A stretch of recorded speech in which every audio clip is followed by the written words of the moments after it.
सब नहीं काटा ले। अच्छा सुनो, क्वेश्चन नंबर 1 देखो, आता है कि निम्नलिखित संख्याओं को अभाज्य गुणनखंडों के गुणनफल के रूप में व्यक्त करना है। पहला क्वेश्चन है 140। अभाज्य गुणनखंड किसको बोलते हैं, करना जानते हो? यही होता है अभाज्य गुणनखंड। देखो, और इसको पढ़ने से पहले हमको सबसे मेन चीज पढ़ना, विभाज्यता का नियम पता होना चाहिए। विभाज्यता का नियम होना चाहिए पता, तो 11 तक कम से कम, लेकिन फिलहाल कम से कम 5-6 तक हमको पता होना चाहिए। ठीक है, देखो इसके पहले हम लोग जान लेते हैं कि 2 से विभाज्यता का नियम क्या है। 2 से विभाज्यता का, 2 से विभाज्यता का नियम क्या है, लिखा गया नियम। 2 से विभाज्यता का नियम है जिसके अंत में, जिस संख्या के अंत में कौन कौन सी संख्या आएगी, 0, 2, 4, 6 या 8। इस संख्या जिसके अंत में आ गया वो 2 से क्या होगा, पूरा पूरी कट जाएगा, 2 से विभाजित हो जाएगा। जैसे कि 20 कट जाएगा, 22 भी कट जाएगा, 14 भी कट जाएगा, 26 भी कट जाएगा, 88 भी कट जाएगा, सब 2 से कटता है ना। ये 2 से विभाजिता का नियम, ठीक है। उसके बाद है 3 से विभाजिता का नियम। क्या होता है 3 से विभाजिता का नियम, समझना, जिसके अंकों का योग, जिन संख्याओं के टोटल अंकों का योग 3 से भाज्य हो, 3 से क्या हो, भाज्य हो, वो भी 3 से कट जाएगा, वो भी 3 से क्या हो जाएगा, कट जाएगा। कहने का मतलब है कि अगर कोई संख्या, जैसे देखो एक संख्या दे दिया वैसे 34, पूछे क्या ये 3 से कटेगा, तो जोड़ के देखेंगे अंकों का योग 4 और 3 कितना होता है, 7। तो क्या 7 3 से कटता है, नहीं कटता, तो ये भी 3 से नहीं कटेगा। अगर मान लो यहाँ 2 बैठा दिया, आप पूछेंगे 3 से कटेगा, जोड़ के देखेंगे 4 3 7 7 2 9, तो 9 से 3 9 जो है वो 3 से कटता है ना, यानी ये पूरा के पूरा 3 से, ठीक है। अगर 3 से नहीं कटने वाला तो नहीं कटेगा, कटने वाला है तो ये 3 से हो गया। 4 से विभाजिता का नियम ध्यान रखना क्या होता है कि अंत का जो 2 अंक है वो 4 से क्या होना चाहिए, भाज्य होना चाहिए। 4 से क्या होना चाहिए, भाज्य, तो पूरा पूरी कट जाएगा। या फिर अंत में ई होना चाहिए, और नहीं तो अंत में 2 को 0 होना चाहिए। अंत में 2 को 0 हो जाएगा तो ये 4 से कट जाएगा। और अगर 2 को अंतिम में 4 से भाग जाएगा, जैसे कि हम बोल दिए कोई भी बड़ा संख्या लिख दिए, लिख दिए, अब पूछे क्या ये 4 से भाज्य है, तो देखेंगे अंतिम के 2 ये 4 से कट जाता है ना, कटेगा ना, तो पूरा का पूरा 4 से क्या हो जाएगा। एक और चीज, अगर पूछे क्या ये 4 से कटेगा, तो नहीं कटेगा। क्यों, क्योंकि अंतिम का 2 अंक 4 से कट रहा है, नहीं कट रहा है। उधर कुछ देख रही है, इन्हें पढ़ा रहे हैं तब 2 से नहीं कटता है, सॉरी 4 से नहीं कटता है, यानी कि 25 4 से ना कटेगा, ये पूरी संख्या भी 4 से। अब और एग्जाम्पल जैसे 100 अंतिम में 2 को 0 है, 4 से कट जाएगा, कटेगा ना। उसके बाद किस लिए बता रहे हैं, क्योंकि यहाँ पर बोले थे कि अंत का 2 अंक 4 से कटना चाहिए। अंत का 2 अंक के क्रम में खाली 0 है, कहीं किसी 4 से कटे। एक और नियम है कि अंत में अगर 2 को 0 रहेगा ना, तभी 4 से कट जाएगा। 500 600 700 200 400 800 1200 ये सब क्या हो जाएगा, 4 से कट जाएगा। या फिर एक और है कि अंत में 2 को 4 से कट जाएगा, नीचे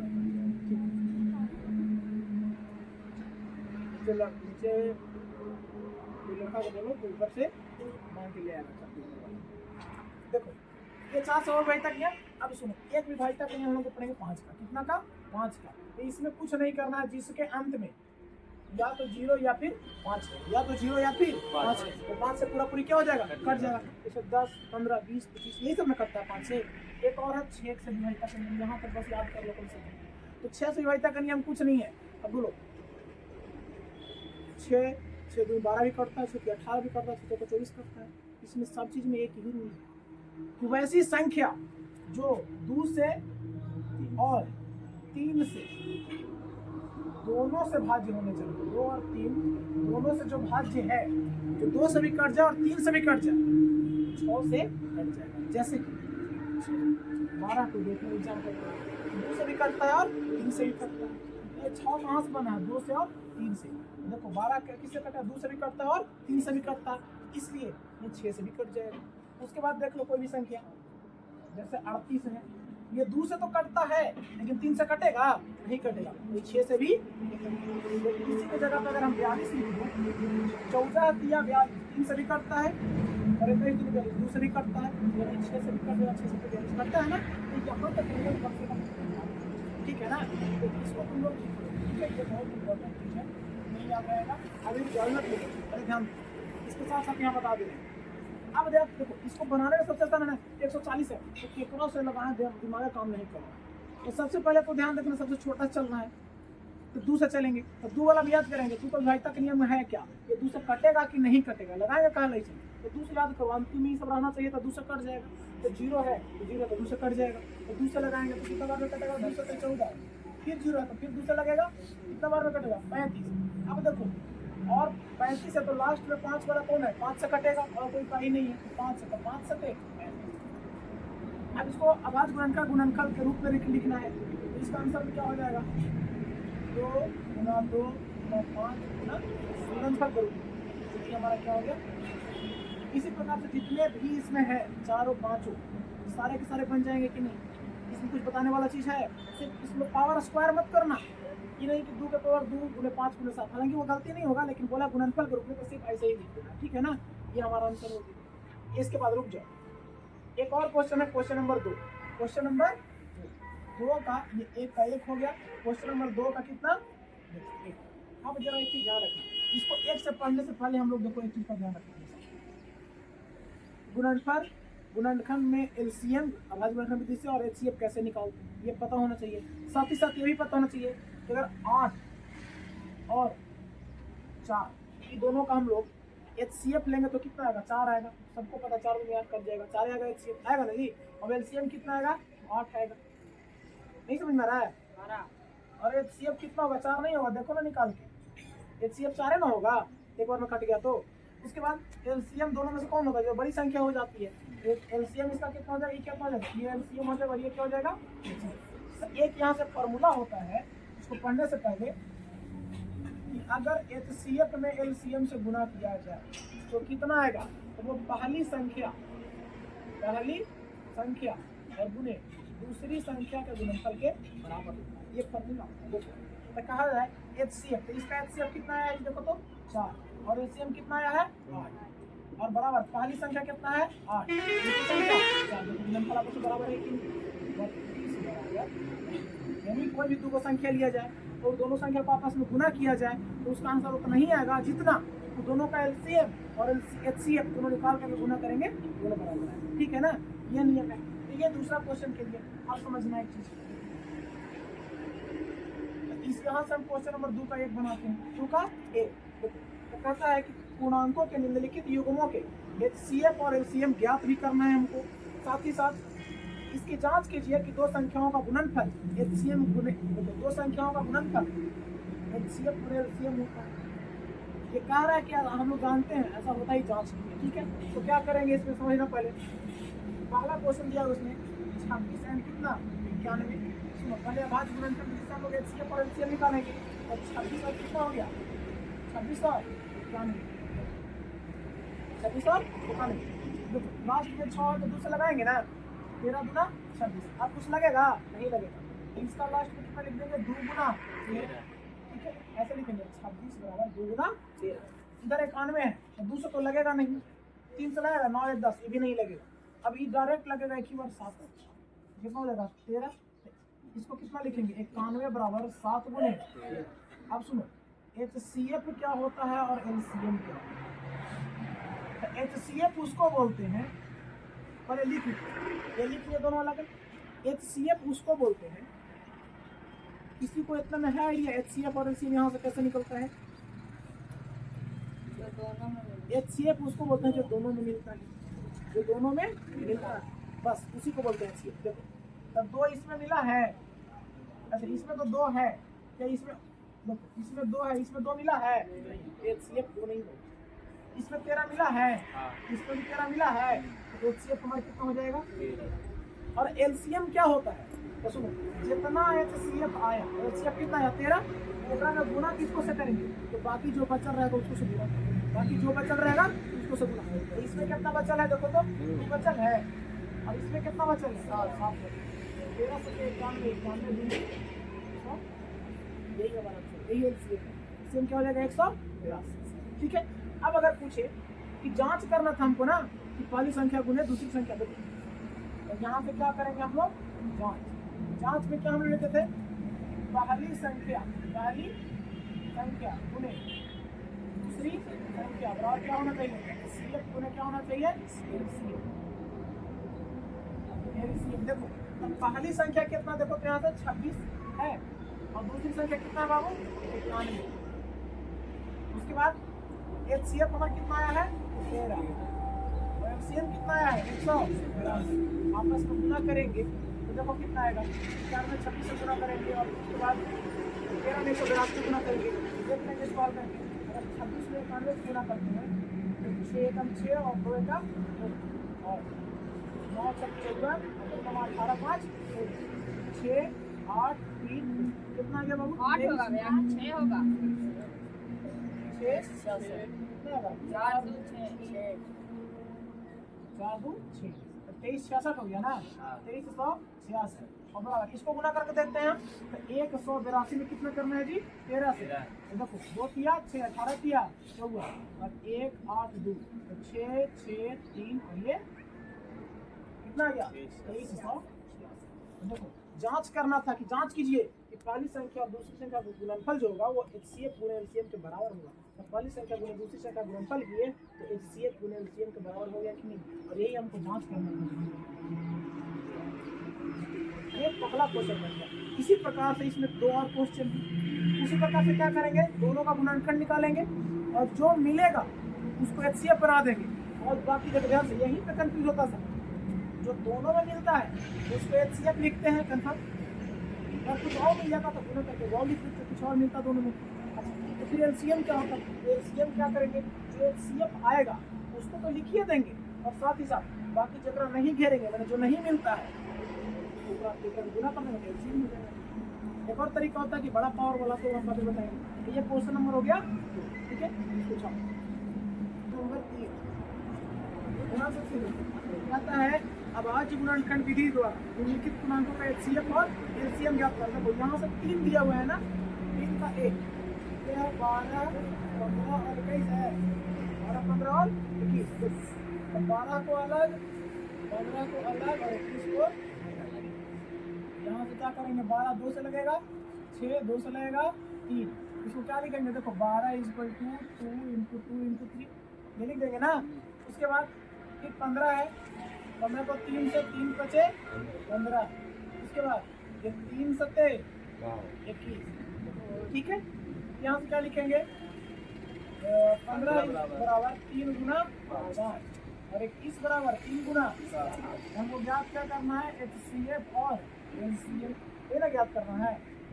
तो पहले HCF क्या बोले थे, जो 3 अगर 2 है तो दोनों में मिलना चाहिए और 3 है तो तीनों में मिलना चाहिए। देखो ये तीनों में मिलना चाहिए, तीनों में कुछ मिल रहा है, देखो तो जरा 3 मिल रहा है तीनों में, तो तीनों में एक एकरा में है, एक एकरा में है, देखो HCF कितना हो गया और कुछ मिल रहा है नहीं मिल रहा है।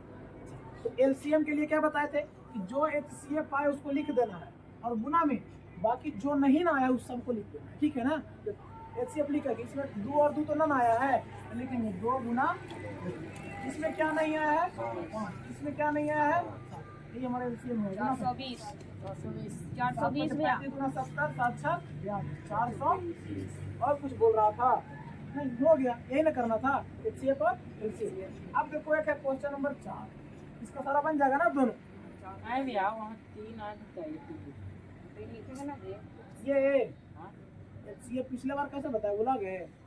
HCF जो आता है वो लिख देना है, जो मिलता है वो, और LCM क्या होगा सुनो, जो HCF रहेगा उसको भी लिखेंगे, मतलब जो HCF आएगा उसको लिख देंगे और साथ ही साथ बाकी जो ना आ रहेगा उस सबको लिख, ठीक है ना, बाकी जो ना आ रहेगा सब सुनाया। अब क्वेश्चन नंबर 4 है HCF ऑफ 306 and 657 ठीक है। Then कहता है कि LCM of 306 into 657 कहता है कि अगर 306 और 657 का HCF कितना दिया हुआ है 9, तो बताइए यही 306 और 657 का LCM हमको निकालना नहीं है। LCM हमें फॉर्मूला जानते थे क्या, याद करो, पहली संख्या गुने दूसरी संख्या बराबर LCM गुने बने है ना। देखो तो पहली संख्या कितना बाबू 306 गुने दूसरी संख्या कितना 657 बराबर LCM हमको निकालना है ना। LCM गुने LCM कितना दिया हुआ है 9 से काटेंगे कितना कटेगा, कटेगा 6 3 9 हाँ कैसे 9 3 27 तीन बचेगा 9 चौका हमारा LCM कितना आ गया 657 गुना। अब जितना गुना करके आएगा वो हमारा आंसर है। कितना आता है आंसर, कितना आता है गुना करके नहीं देखे हो। अब सुनो जल्दी गुना करना है तो फिर एक तरीका सीखो 657 गुना 34 है, छोटा जो उसको नीचे रखो अब गुना करो। अगर वो छोटा छोटा आया था तो गुना करो नहीं तो छोड़ दो।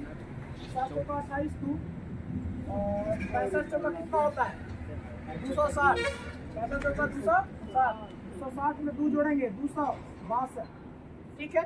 उसके बाद 7 की 1 2 5 के 15 217 7 हासिल 1 6 के 18 और 1 8 3 3 22 33 8 22 33 22 33 ये हमारा क्या होगा क्वेश्चन नंबर कितना का 4 है ठीक है।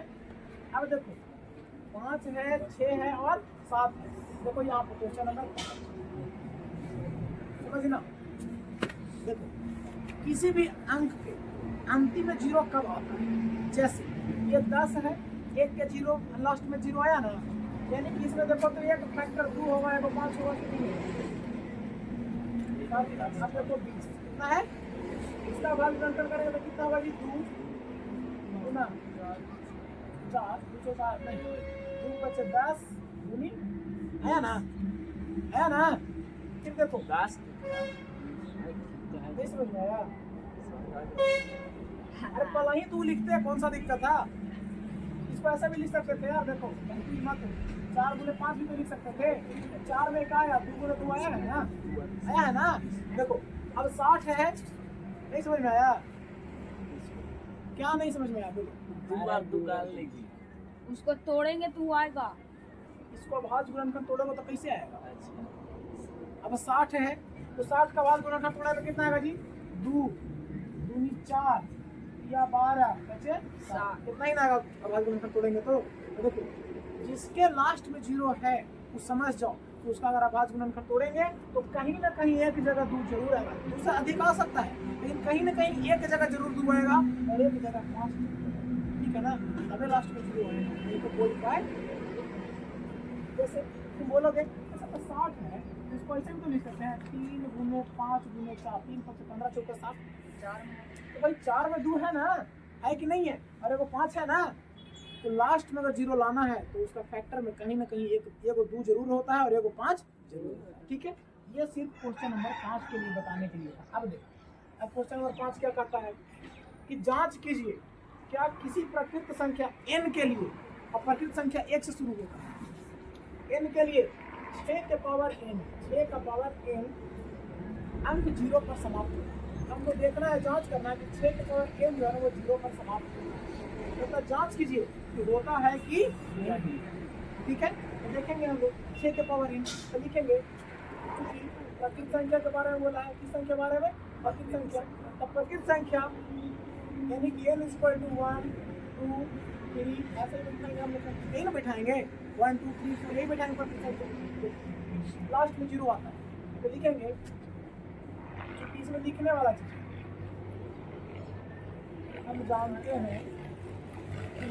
हम जानते हैं कि किसी भी संख्या को समझते जाना उतना नहीं, किसी भी संख्या को 0 पर समाप्त होने के लिए उसका गुणनखंड में 2 गुना 5 होना जरूरी है। ये हम जानते हैं कि नहीं, अभी ना सीखे 2 गुना 5 यानी कि 1 2 और 1 5 होना जरूरी है। लेकिन यहाँ अब 6 का भाज्य गुणनखंड निकालेंगे तो आएगा 2 और 3 यानी 2 गुना 3 बराबर 6 और 2 गुना। तो बताओ यहाँ 2 और 5 आया, तो ये 2 तो आया लेकिन क्या 5 आया नहीं। यहाँ 6 के गुणनखंड में 2 गुना 5 नहीं प्राप्त होता है, इसलिए 6 के पावर n कभी भी 6 का पावर n कभी भी प्रत्येक संख्या के लिए शून्य पर समाप्त नहीं होगा। समझ में आया? रखने फिर से देखो, क्योंकि हम जानते हैं किसी भी संख्या को 0 पर समाप्त होने के लिए कितना चाहिए, 2 गुना 5 होना चाहिए जरूरी। लेकिन यहाँ पर जब 6 का भाज्य गुणनखंड निकाल रहा है तो कितना आ रहा है, 2 गुना 3, ये 2 तो आ रहा है लेकिन 5 आ रहा है नहीं। लेकिन यहाँ 6 का गुणनखंड में 2 गुना 5 प्राप्त नहीं होता है, अतः हम इसलिए 6 के पावर n कभी भी प्रकृत संख्या n के लिए 0 पर समाप्त नहीं होगा। प्रकृत संख्या के लिए कभी भी 0 पर समाप्त नहीं होगा, क्योंकि अगर हम 6 के पावर 1 करते हैं 6 रहेगा, 0 पर समाप्त हुआ। 6 के पावर 2 करते हैं तो 6 6 लास्ट में 6, 6 का पावर 3 करता है 6 6 36 36 छक्का 216, लास्ट में हमेशा 6 आता है। 6 के पावर कितना करोगे तो लास्ट में 6 ही आएगा, ठीक है ना। तो कब होता, जब यहाँ पे 6 का मान कुछ अलग होता तब हो सकता था, लेकिन 6 को तोड़ रहा था 2 गुना 3 आ रहा है, 2 गुना 5 तो आ नहीं रहा, तो बोलेंगे कि कभी भी 0 पर समाप्त, ठीक है। कहता है व्याख्या कीजिए। अब तो कोई 5 में कट कुट लगा वाला बेटा आपने गलती है, नहीं बनता है ना, उसको इसलिए लिखा गया कि एग्जाम में नहीं आता। अरे आने वाला के पेपर में कोई नहीं आएगा, वो आएगा तो 1 2 3 और 4 में से हमको 6 पता, ठीक है। अब 6 में क्या कहता है, सुनो कि व्याख्या कीजिए मतलब दिखाना है, व्याख्या कीजिए मतलब दिखाना है कि कितना है बाबू, 7 गुने 11 गुने 13 प्लस 13 7 ही 7 और कितना बोला है 7 गुना 6 गुना 5 गुना 4 गुना 3 गुना 2 गुना 1 प्लस 5। ये जो दोनों संख्याएं हैं, देखो ये भी कोई संख्या ये भी कोई संख्या है, गुना करके जोड़ेंगे तो कोई संख्या आएगा ना, इसको भी गुना करके जोड़ेंगे 5 को तो कोई संख्या आएगा। कहता है इसका व्याख्या करना है कि ये भाज्य संख्या क्यों, आखिर ये भाज्य क्यों है। तो याद करो भाज्य में पढ़ाए थे कि भाज्य करने के लिए क्या चाहिए, हम भाज्य संख्या के लिए, तो भाज्य संख्या किसको बोलते हैं, जो 2 से अधिक फैक्टर रखता है। याद करो भाज्य और भाज्य पढ़ाए थे या नहीं, जो 2 से अधिक फैक्टर, जैसे 4 है तो 1 है 2 है और 4 है, 2 से अधिक फैक्टर है, मोर देन वन फैक्टर जो रखता है उसको हम लोग भाज्य संख्या कहते हैं। तो कहता है कि दिखाइए कि ये और ये भाज्य संख्या क्यों है। तो अगर हम दिखा देंगे कि दोनों के 2 से अधिक फैक्टर है तो साबित हो जाएगा ना कि हाँ ये भाज्य है। यही ना दिखाना है हमको, कैसे भाज्य है, आखिर की कैसे भाज्य संख्या, भाज्य क्यों नहीं है। देखो देखेंगे क्योंकि हम जानते हैं कि भाज्य संख्या के लिए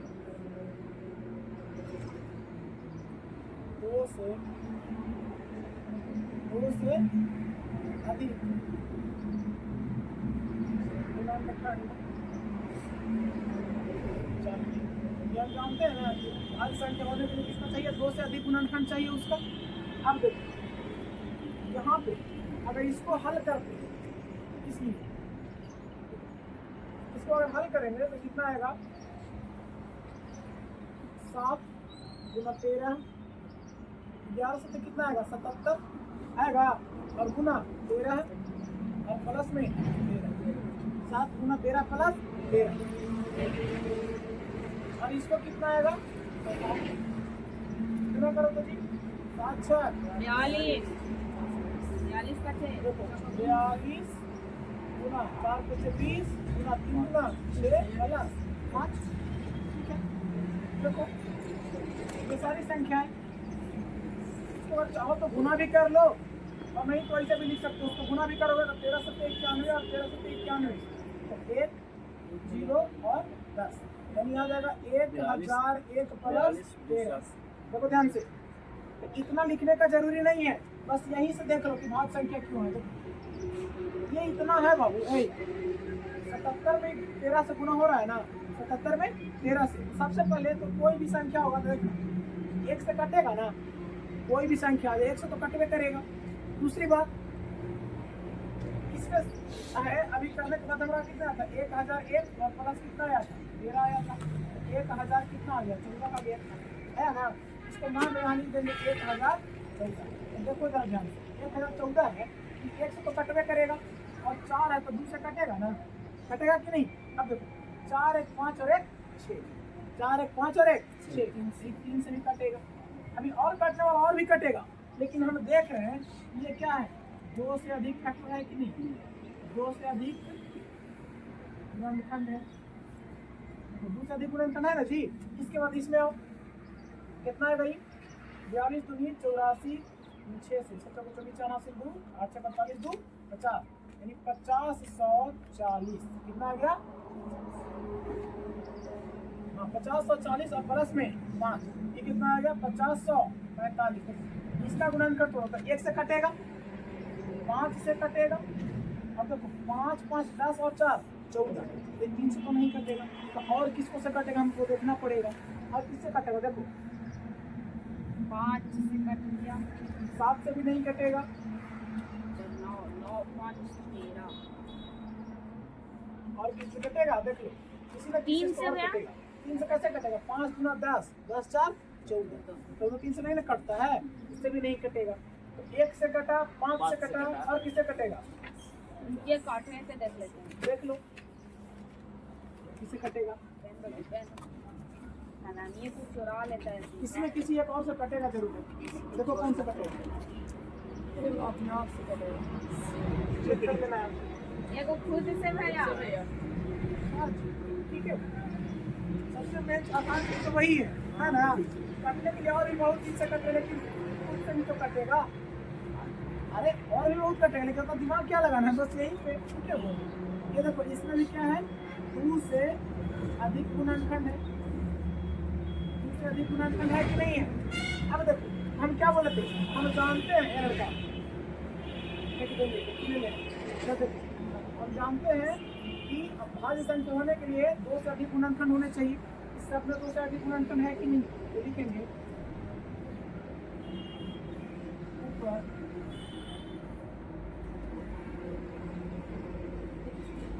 खंड के अनुसार हम क्या सकते हैं, दोनों संख्याएं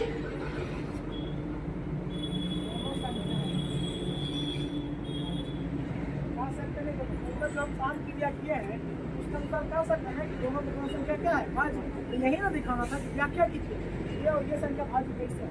हम जानते हैं कि भाज्य होने के लिए 2 से अधिक तक होना चाहिए, और हम देखें कि दोनों के 2 से अधिक से तक तो कहना कि दोनों के दोनों क्या है भाज्य संख्या। हम इनको क्वेश्चन नंबर 7 भी बता दें, चलो देखिए देखो क्वेश्चन नंबर 7 देखना कहता है किसी खेल के मैदान के चारों वृत्ताकार पथ है। कोई खेल का मैदान ऐसे है, मान के चलो तो खेल का मैदान है, ठीक है। इसमें लोग क्या करते हैं खेलते हैं। अब देखो इसके चारों ओर गोलाकार जो है वो पथ है, मतलब रास्ता है। ये क्या है रास्ता है, ठीक है। यही पथ है मतलब रास्ता। अब देखो कहता है पथ, इसी को बोलते हैं रास्ता। कहता है इस मैदान का एक चक्कर लगाने में सोनिया को 18 मिनट लगे, तो कहीं ना कहीं एक ही जगह स्टार्ट करेगा। तो मान के चलो यहाँ से स्टार्ट किया, एक का नाम है सोनिया, ये जब चक्कर लगाती है यहाँ से, एक बार यहाँ से घूमेगी ऐसे घूमते घूमते घूमते घूमते सोनिया जो है तो घूमने में कितना मिनट लगता है 18 मिनट लगता है। एक बार घूमने में कितना लगता है 18 मिनट। अच्छा फिर कहता है जबकि इसी मैदान का एक चक्कर लगाने में रवि को 12 मिनट लगता है। एक और लड़का है जिसका नाम है क्या रवि, इसको घूमने में एक बार कितना लगता है 12 मिनट। यस तो पूछता है मान लीजिए वे दोनों एक ही स्थान से एक ही समय पर चलना प्रारंभ करते हैं, एक ही स्थान से और एक ही समय पर चलना प्रारंभ करते हैं। अच्छा तो कोई तो धीरे चलता है, कोई तेज चलता है, तो इसीलिए तो एक ही साथ चलता है और एक ही साथ। तो सोनिया को 18 मिनट लग जाता है, और इधर लगा तेज चलता है तो थोड़ा जल्दी पहुंच जाता है। तो कहता है चलना प्रारंभ करके एक ही दिशा में, अभी नहीं है कि माइनस चल रहा है माइनस चल रहा है, ऐसा नहीं, एक ही दिशा में चलते हैं। तो बताइए कितने समय बाद वो आपको पुनः प्रारंभिक स्थान पर मिलेगा? कहाँ मिलेगा? प्रारंभिक स्थान पर। हालांकि चलने का दिन भर अगर चलते रहते तो कितने बार मिलेगा? कितने बार ना मिल जाएगा? बोला कितना समय का मतलब कितनों बार मिलेगा, जिन मतलब जब तक चलते रहेगा मिलते ही रहेगा, कई बार मिलेगा। कभी यहाँ मिलेगा दोनों आपस में, कभी यहाँ मिलेगा, कभी यहाँ, कभी यहाँ, कभी यहाँ मिलेगा। अच्छा, लेकिन बोलता है कि कब वो प्रारंभिक स्थान पर मिलेगा। तो हालांकि इसी बिंदु पर कई बार भी मिल जाएगा, दिन भर में मिलेगा ना, लेकिन यहाँ कुछ क्वेश्चन में साफ और स्पष्ट नहीं है। लेकिन इसका कहने का मतलब यही है कि पहली बार वो कितना देर के बाद मिलेंगे, है ना। पहली बार देखो ये 12 मिनट में यहाँ पहुँच गया, लेकिन सोच के देखो सोनिया तो 18 मिनट में चलती है, तो सोनिया 12 मिनट, देखो रवि एक बार 12 मिनट में पहुँच गया, अब 12 मिनट तो सोनिया का भी हुआ होगा, तो सोनिया तो इधर ना घूम रही होगी, अभी हो रहेगी ना, फिर घूमेगी, फिर मिलेगा। लेकिन फिर यहाँ पे सबसे कम समय में वो कब मिलेंगे इसको निकालना है, यानी कि लोएस्ट टाइम, सबसे कम समय में वो पुनः कब मिलेंगे। सबसे कम समय जब निकालना हो तो वहाँ हम लोग क्या निकालते हैं? HCF। अगर अधिक निकालना हो तो HCF और कम निकालना है तो LCM। तो कितना है जी? एक है 12 मिनट और एक है 18 मिनट, दोनों का गुणनफल निकालिए।